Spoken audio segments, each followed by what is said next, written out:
Hello guys, it's Istaria here again. I am just heading out to the airport, but I figured that this video is so important that it needs to get up before I go, because I won't be uploading for a couple of weeks.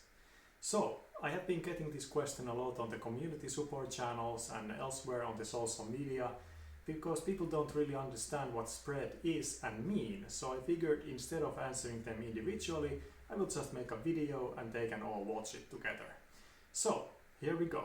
If you understand what spread means as a concept, you can just use the chapter tool to skip this part. But if you don't, we will briefly go over it here, because in order to calculate it, you will first need to understand it. On one side, we have the people who are looking to sell. On the other side, we have the people who are looking to buy. If no one agrees to a price that someone else is proposing, no trades will happen. This is also an important concept when it comes to understanding the price of cryptocurrencies, because due to the nature of the price formation, just because the last price was one number doesn't mean that you can perform a trade at the same price. In essence, there are always two prices for every asset under this system.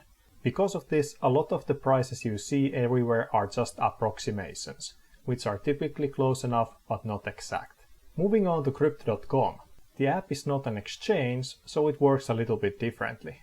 Many people say that the app is using market orders, but strictly speaking, this is not true. I would describe the process as Crypto.com giving you an offer, which is valid for 15 seconds, and then you can decide if you want to take them up on the offer. As such, you are not transacting with the market. The trade is strictly between you and Crypto.com. There are no fees with this process, but since Crypto.com is promising to honor a price for 15 seconds, higher amounts entered may increase the spread. This depends on the liquidity of the market as well, so if they are confident they can fulfill the trade without the price going up, even high volume can give you a good deal. And now to the important bit. How do we actually calculate the spread? On the screen you see two instances of the app. One is trying to buy, one is trying to sell. The spread is simply the difference between the buy and the sell price. In this case, we take the bigger number on the left and divide it with the smaller number on the right. The result is the spread percentage. This can fluctuate during the day, so if you are not in a hurry, it may be a good idea to check it a few times and execute the trade when it appears to be lower than usually.